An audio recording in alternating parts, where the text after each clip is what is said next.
ایک بہت ہی اہم مذاکرہ آپ حضرات کے سامنے کرنا ہے، چونکہ اس وقت ایک عام فضا بنی ہوئی ہے، اس لیے یہ باتیں مجمع کے سامنے کرنی پڑتی ہیں۔ کیونکہ ایک بات سمجھ لو، اگر ہمارے پاس علم نہیں ہوگا تو ہم وقت کے فتنے کا شکار ہو جاؤ گے۔ علم بہت ضروری ہے، ورنہ علم کی کمی آدمی کو فتنے کا شکار کر دیتی ہے، اور شیطان ایسا مضبوط ہے اور ایسا ہوشیار ہے کہ اس کے پاس 80,000 نورانی داؤ ہے۔ یہ بعض مرتبہ باطل کو حق کی شکل میں لا کر کھڑا کرے گا تاکہ حق والے گمراہ ہو جاوے، جو آج کل امت میں کر رہا ہے۔ اس شیطان کی چال کو سمجھو۔ اس زمانے میں امت بڑے فتنے میں مبتلا ہو گئی ہے، خاص کر دعوت کا کام کرنے والے۔ اس لیے اس بارے میں چند باتیں جو آپ کے کانوں میں ٹکرائی ہوگی، میں اس کا خلاصہ آپ کے سامنے پیش کر دوں تاکہ آپ اس فتنے کا شکار نہ ہو۔ ورنہ اللہ گواہ ہے، اللہ گواہ ہے، اللہ گواہ ہے، ہم کسی کی غیبت نہیں کرتے، ہم کسی کی برائی بیان نہیں کرتے، ہم کسی سے ہمارا لینا دینا کچھ نہیں۔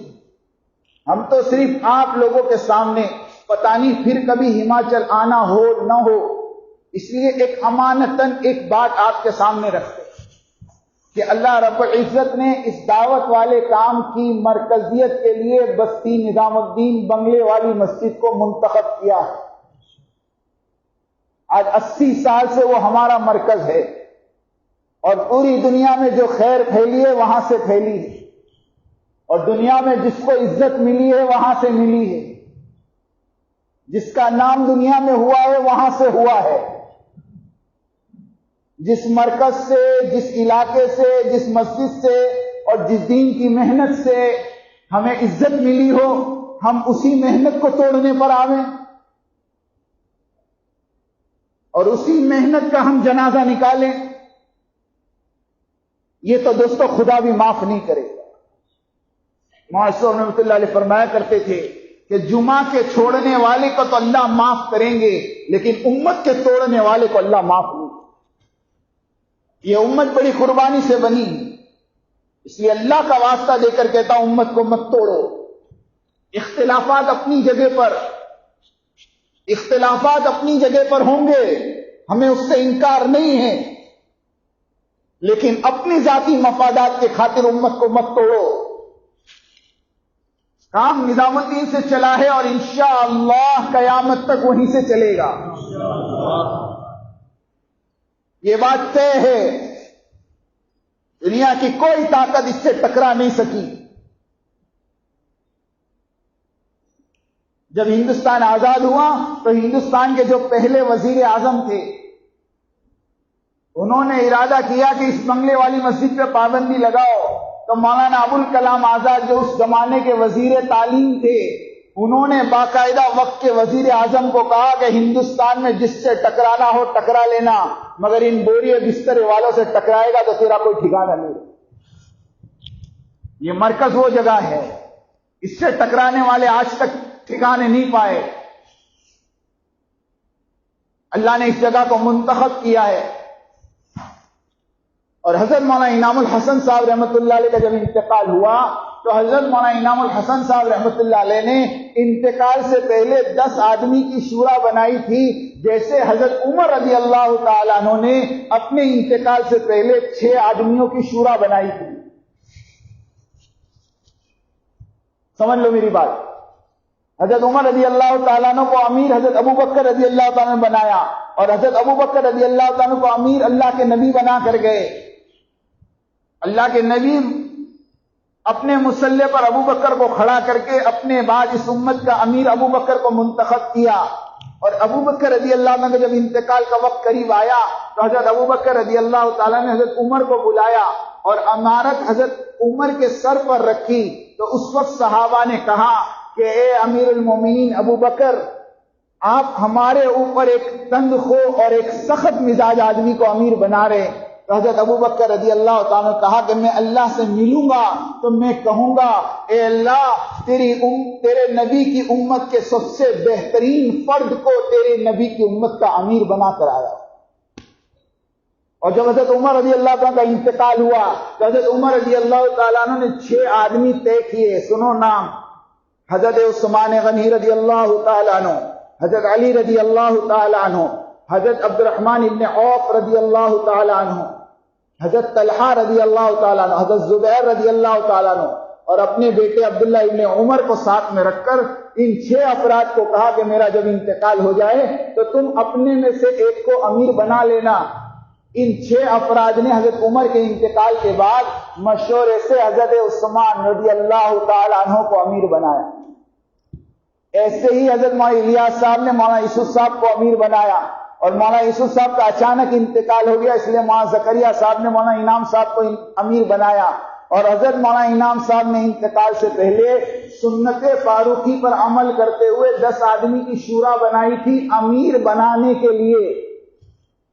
شورا بنائی تھی امیر بنانے کے لیے. یہ بات بالکل غلط ہے کہ یہ کام شورا کے حوالے کر کے گئے تھے. شورا کے حوالے کسی نے نہیں کیا. اسلامی نظام امارت ہے. 1450 سال ہو گئے اسلام کو دنیا میں آئے ہوئے. آپ ایک زمانہ ایسا بتا لو کہ جس میں اس امت کا کوئی امیر نہ ہو. یہ امت ہمیشہ ایک امیر کی ماتحتی میں چلی ہے. ہاں، کبھی کسی زمانے میں شورا نہیں ہوئی. ایک امیر رہا. حضرت ابو بکر امیر تھے، حضرت عمر رضی اللہ تعالیٰ امیر تھے، حضرت عثمان غنی امیر تھے، حضرت علی بولو امیر تھے. ہر زمانے میں امارت چلی ہے. پتہ نہیں شورائیت کہاں سے آ گئی. اور دلیل میں حضرت مولوی الیاس صاحب رحمۃ اللہ علیہ کا ملفوظ نقل کر رہے کہ مولوی الیاس صاحب کہہ کر گئے تھے کہ یہ کام شورا کی ماتحتی میں چلے گا. تو میں کہتا ہوں مولوی الیاس صاحب رحمۃ اللہ علیہ کے بعد مولوی یوسف صاحب امیر بنے، تب تم نے آواز کیوں نہیں اٹھائی؟ مولانا انعام صاحب امیر بنے، تب تم نے کیوں نہیں کہا کہ کام شورا کی ماتحتی میں چلے گا؟ مولانا زبیر صاحب نے تب کیوں نہیں کہا؟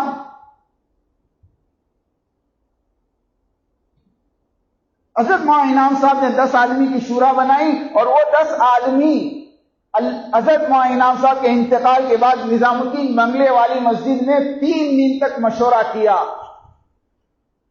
اور مشورے کے بعد میاں جی مہراج صاحب نے فیصلہ کیا کہ اب ہمارے یہاں ایک امیر منتخب کرنا تھوڑا مشکل پڑ رہا ہے. اس لیے ہم اب یہ طے کرتے ہیں کہ مولانا اظہار صاحب سب سے بڑے ہیں، کام ان کے حوالے کرتے ہیں، اور مولانا سعد صاحب اور مولانا زبیر صاحب یہ تینوں مل کر اس کام کو لے کر چلیں گے. اس کے 6 مہینے بعد مولانا اظہار صاحب کا انتقال ہو گیا. اس کے بعد 18 سال تک 1996 سے لے کر 2014 تک اس کام کو مولانا زبیر صاحب اور مولانا سعد صاحب دونوں لے کر چلتے رہے. 3 دن یہ فیصل ہوتے تھے، 3 دن وہ فیصل ہوتے تھے. کبھی کوئی فیصلہ انہوں نے ذاتی نہیں کیا بلکہ آپس کے مشورے سے کیا. اب 18 سال کے بعد مولانا زبیر صاحب کا انتقال ہو گیا. اب بتاؤ فیصل کتنے بچے؟ ایک بچے نہیں بچے. لوگ سوال کرتے ہیں مولانا سعد صاحب کو امیر کس نے بنایا؟ میں کہتا ہوں مولانا سعد صاحب کو امیر میاں جی مہراج صاحب نے 1995 میں محرم کے مہینے میں نظام الدین بنگلے والی مسجد کی کرسی پہ بیٹھ کے بنایا. ہم سے پوچھو، تم سب وہاں موجود تھے. اب ایک نیا فتنہ کھڑا کرنا امت کے اندر، تمہارے سامنے امیر بنایا ہے اور تینوں کے حوالے کام کیا.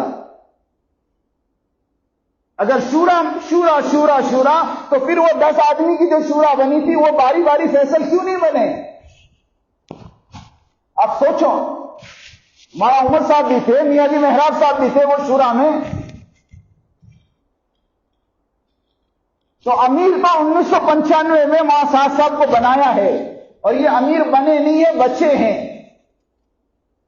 اس لیے یہ بات ذہن میں نکال دو کہ امیر کس نے بنایا.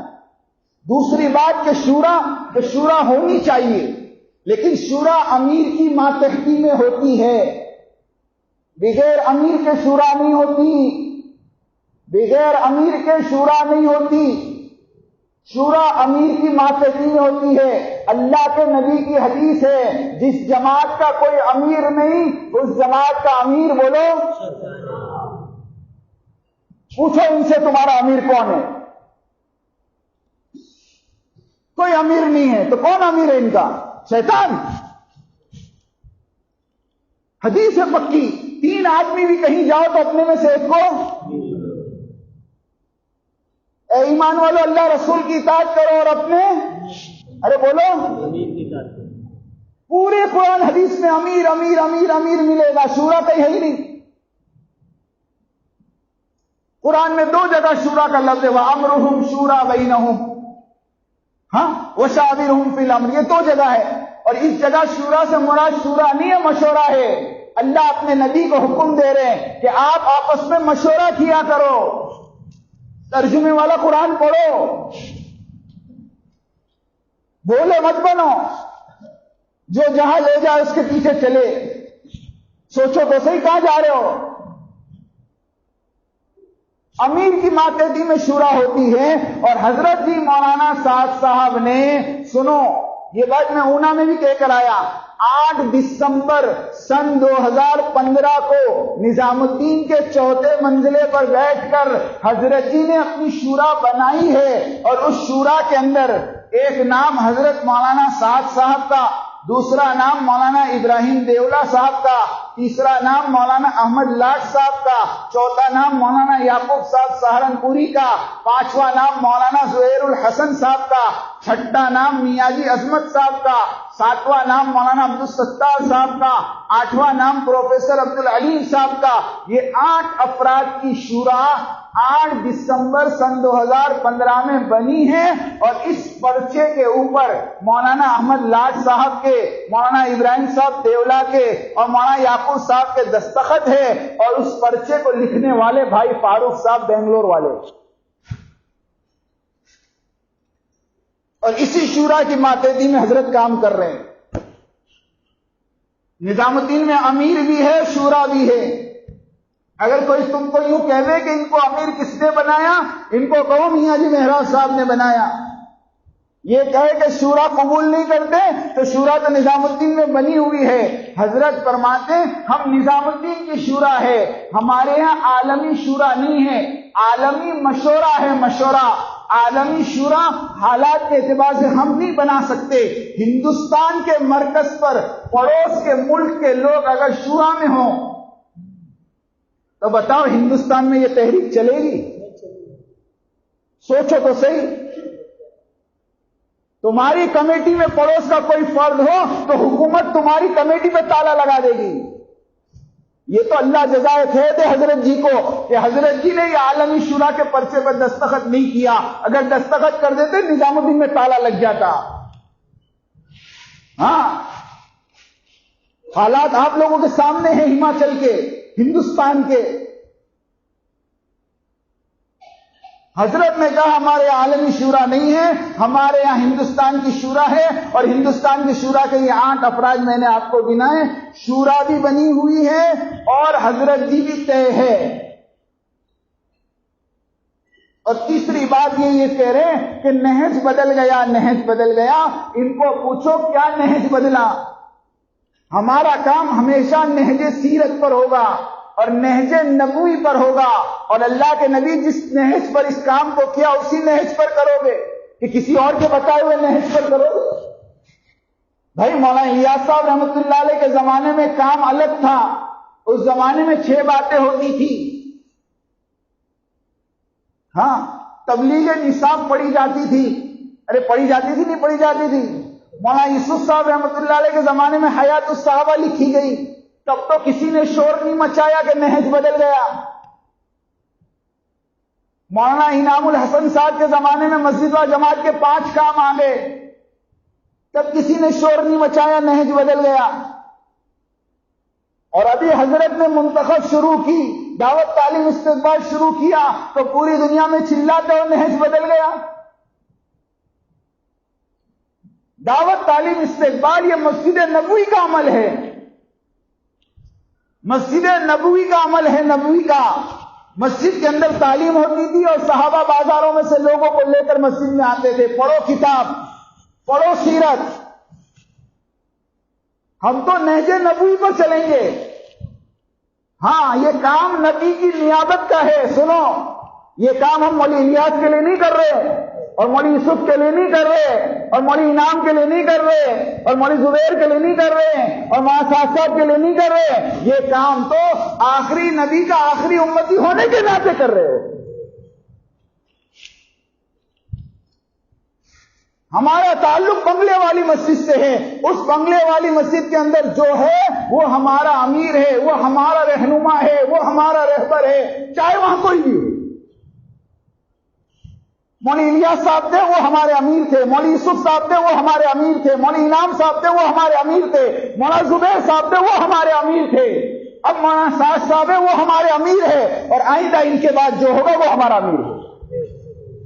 ہم شخصیت پرستی پہ نہیں جاتے۔ ہاں، ہم شخصیت کی پوجا نہیں کرتے کہ فلانے نے چھوڑ دیا، فلانے نے چھوڑ دیا تو ہم بھی اس کے ساتھ چلے۔ یہ شخصیت پرستی تم کو قبر پرستی اور بت پرستی تک پہنچائے گی۔ مسلمانوں،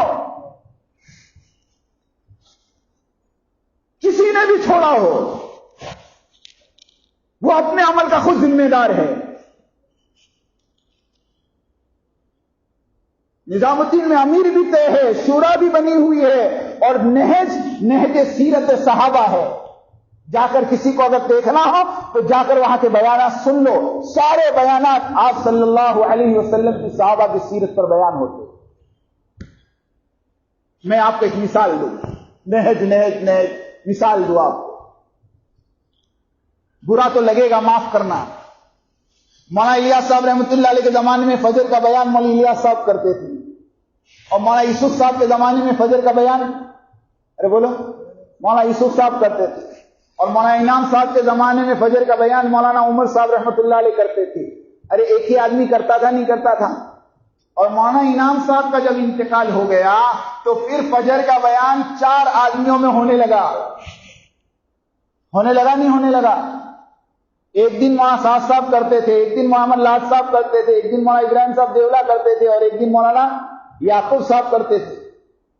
اب نہج تو ایک کے بیان کا تھا نا، پھر 4 کہاں سے آگے؟ تب کسی نے شور نہیں مچایا کہ نہج بدل رہا ہے؟ ہاں، کہ ہم کو بیان کرنے کا موقع مل رہا ہے تو نہج برابر ہے، اور ہماری چاہتیں پوری نہ ہو تو نہج بدل جائے۔ کسی نے کہا کہ وہ مولانا ساج صاحب نے منتخب شروع کر دی، اب دوسرا کوئی امیر آئے گا تو وہ اپنی کتاب شروع کر دے گا، اور دوسرا کوئی آئے گا تو اپنی۔ میں یوں کہتا ہوں، مولانا الیاس صاحب رحمۃ اللہ علیہ کے زمانے میں کتنی کتاب تھی؟ مولانا الیاس صاحب کے زمانے میں صرف 2 کتاب تھی شروع میں، بعد میں 3 لکھی گئی، 5 کتابیں تھیں، 5: حکایت صحابہ، فضائل نماز، فضائل تبلیغ، فضائل ذکر اور فضائل قرآن۔ کتنی تھی بولو؟ مولانا یوسف صاحب کے زمانے میں شیخ زکریہ رحمۃ اللہ علیہ نے فضائل صدقات اور فضائل حج لکھی، تو مولانا یوسف صاحب نے مشورے سے اس کتاب کو نصاب میں لیا۔ ارے بولو، لیا نہیں لیا؟ اور مولانا انعام صاحب کا زمانہ آیا تو مولانا انعام صاحب نے مشورے سے پستی کا واحد علاج کو لیا۔ بولو، ہر حضرت کے زمانے میں ایک ایک کتاب بڑی نہیں بڑی؟ ارے بڑی نہیں بڑی؟ تو اب یہ حضرت اگر ایک کتاب پڑھا ہوئے تو اس میں کیا گناہ ہے؟ اس میں کیا گناہ ہے؟ لوگ کہتے مشورہ نہیں ہوا۔ ارے اس کا مشورہ دیکھو، اللہ کے گھر میں بیٹھا ہوں، اس کا مشورہ کعبۃ اللہ میں ہوا، کعبۃ اللہ میں۔ ہاں، مکہ کے مشورے میں بات رکھی کہ منتخب حدیث پڑھی جائے، سب نے ایک زبان ہو کر کہا کہ پڑھنی چاہیے، اور مغرب کی نماز کے بعد حضرت عبد الوہاب صاحب سے ابتدا کروانے کے لیے طے ہوا کہ سارے کے سارے حرم میں جمع ہو جائیں، اور حاجی صاحب منتخب حدیث شروع کر کے اس کی بسم اللہ کریں گے۔ اب مغرب کے بعد حاجی صاحب کا آنا طے تھا کعبۃ اللہ میں، لیکن انہی حضرات نے جنہوں نے نظام الدین چھوڑا ہے، انہوں نے حاجی عبد الوہاب صاحب کو کور کر کے یہ سمجھایا کہ حضرت اس کی بسم اللہ مت کرے، آپ کو نہیں معلوم اس کتاب پہ نام کیا لکھا ہے؟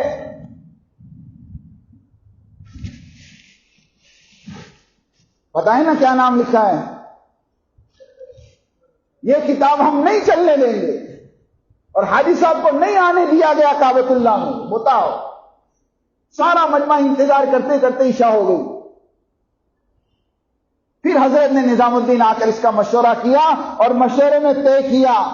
اس کے باوجود یہ حضرات کہتے ہیں مشورہ نہیں ہوا. مجھے یہ بتاؤ مشورہ کس کو کہتے ہیں؟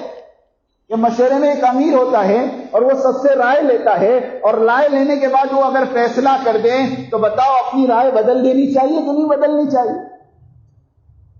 ارے بھائی 50 آدمی نے ایک رائے دی, 35 آدمی نے ایک رائے دی, 15 آدمی نے ایک رائے دی. اگر امیر 15 آدمی کی رائے پر فیصلہ کرے تو باقی 25 کو بھی اپنی رائے بدلنی چاہیے کہ نہیں بدلنی چاہیے؟ مجھے بتاؤ. اگر آپ نے مشورے میں یہ رائے دی تھی کہ یہ کتاب نہیں چلنی چاہیے, مگر وقت کے ذمہ دار نے فیصلہ کر دیا کہ یہ کتاب چلے گی, تو بولو کتاب کا مشورہ ہوا کہ نہیں ہوا؟ اور اگر تم سے نہیں بھی پوچھا تو کیا گناہ ہو گیا؟ حضرت ابوبکر صدیق رضی اللہ تعالیٰ کے زمانے میں قرآن کو جمع کرنے کا مشورہ ہوا. حضرت عمر رضی اللہ تعالیٰ جا کر کہا ابو بکر سے, امیر المومنین قرآن کو جمع کر لیں, قرآن شہید ہو رہے ہیں, حفاظ شہید ہو رہے ہیں, آپ قرآن کو جمع کر لیں. کہتے حضرت ابو بکر ہیں, حضرت عمر ہے اور حضرت زید رضی اللہ تعالیٰ جو کاتب وہی ہے, ان تینوں نے بیٹھ کر مشورہ کیا اور تینوں کو صدر ہو گیا, قرآن جمع ہو گیا. کوئی دوسرے صحابی سے مشورہ نہیں ہوا. ایک صحابی نے بھی کھڑے رہ کر یہ نہیں کیا کہ قرآن کے جمع کرنے کا مشورہ ہمارے ساتھ نہیں ہوا اس لیے ہم قرآن نہیں پڑھے. ارے بولو تو صحیح. اگر ہم سے نہیں بھی پوچھا لیکن ایک چیز مشورے سے طے ہے تو بولو کرنا چاہیے کہ نہیں کرنا. اور چوتھی ہتھیار جو استعمال کیا جا رہا وہ دارالعلوم دیوبند کو استعمال کیا جا رہا. لیکن آپ لوگ ایک مرتبہ ٹھنڈے دماغ سے دارالعلوم دیوبند کا فتویٰ پڑھو. اس فتوے میں یہ نہیں لکھا کہ مولانا سعد صاحب اہل سنت والجماعت سے خارج ہے. وہ یہ نہیں لکھا کہ دیوبند مرکز نظام الدین مت جاؤ. وہ یہ نہیں کہتے کہ مولانا سعد صاحب کے ساتھ مت جڑو. انہوں نے تو صرف مولانا سعد صاحب کے جو بیانات تھے اور ان بیانات میں جو باتیں ان کو سمجھ میں نہیں آئی, جمہور علماء کے خلاف تھی, انہوں نے نشاندہی کی. اور اللہ جزائے خیر دے ہمارے حضرت جی مولانا سعد صاحب کو حضرت نے ان تمام باتوں میں رجوع کر لیا کہ اگر آپ لوگ یہ کہتے ہیں کہ یہ باتیں بیان میں نہیں کہنی چاہیے تو انشاءاللہ آئندہ میں اپنے بیانوں میں یہ بات نہیں کہوں گا. بولو بات ختم ہو گئی نہیں ہو گئی؟ پھر بھی اس فتوے کو لے کے دنیا میں پھرنا, ہاں, اور ایک اللہ والے کی عزت کے ساتھ کھیلنا جس کے باپ دادا نے قربانی دے کر تم تک دین کو پہنچایا. ہاں, اللہ کے نبی نے فرمایا ابو بکر کا احسان میں نہیں ادا کر سکا, اس کا احسان تو اللہ ہی ادا کریں گے. جیسے اللہ کے نبی نے ابو بکر رضی اللہ عنہ کے بارے میں کہا, ایسے میں آپ کو کہتا ہوں کہ حضرت مولوی الیاس صاحب رحمۃ اللہ علیہ اور ان کی اولادوں نے اور ان کے خاندانوں نے جو اس دعوت کے کام کے خاطر قربانی دی ہے, اس کا بدلہ پوری امت مل کے ادا نہیں کر سکتی. اس کی اولاد کو ستایا جا رہا, اس کی اولاد کو متہم کیا جا رہا, اس کی اولاد کو پوری دنیا میں بدنام کیا جا رہا. قیامت کے دن اس کے دادا کو کیا منہ دکھاؤ؟ اس لیے سارے مجمع سے میں التجا کرتا ہوں اور سارے مجمع سے میں آج ایک وعدہ لینا چاہتا ہوں کہ آپ تمام کے تمام اس بات کو سمجھ لو کہ ہمارا مرکز تو, ارے بولو زور سے, اور ہمارے امیر حضرت جی مولانا سعد صاحب ہے. ہاں, یہ امت ہمیشہ ایک امیر کی ماتحتی میں چلی ہے. جس جماعت کا کوئی امیر نہیں اس جماعت کا امیر شیطان ہوتا ہے, اور ان کے ساتھ اللہ کے واسطے ہم نہ چلے. ہم اپنے عملے کو بھی اور اپنے مجمع کو نظام الدین سے جوڑے, نظام الدین کی اطاعت کریں, اور نظام الدین سے جو بات ہمارے صوبے کے امیر صاحب لے کر آوے ان باتوں کو مانیں, ان کی اطاعت کرے. دیکھو قرآن میں ترتیب ہے, یا ایھا الذین آمنوا اطیعوا اللہ واطیعوا الرسول واولی الامر منکم. اللہ کی اطاعت, اس کے رسول کی اطاعت اور امیر کی اطاعت. سب سے پہلے اللہ ہے, بڑے اللہ ہے, اللہ کی اطاعت کریں گے, اس کے بعد رسول کی کریں گے, اس کے بعد امیر کی کریں گے. اس کام کا سب سے بڑا مرکز نظام الدین بنگلے والی مسجد ہے. سب سے پہلے اطاعت وہاں کی کریں گے, اس کے بعد اپنے صوبے کی کریں گے, اور اس کے بعد اپنے ضلع کی کریں گے اور اس کے بعد اپنے مسجد کے امیر کی اطاعت کریں گے، تو سب اطاعت کرو گے انشاءاللہ۔ اللہ پاک ہم سب کو کہنے سننے سے زیادہ عمل کی توفیق عطا فرمائے۔ السلام علیکم ورحمۃ اللہ وبرکاتہ۔ شبہات کا ازالہ پیج کو سبسکرائب کریں اور بیل آئیکن دبائیں، سب سے پہلے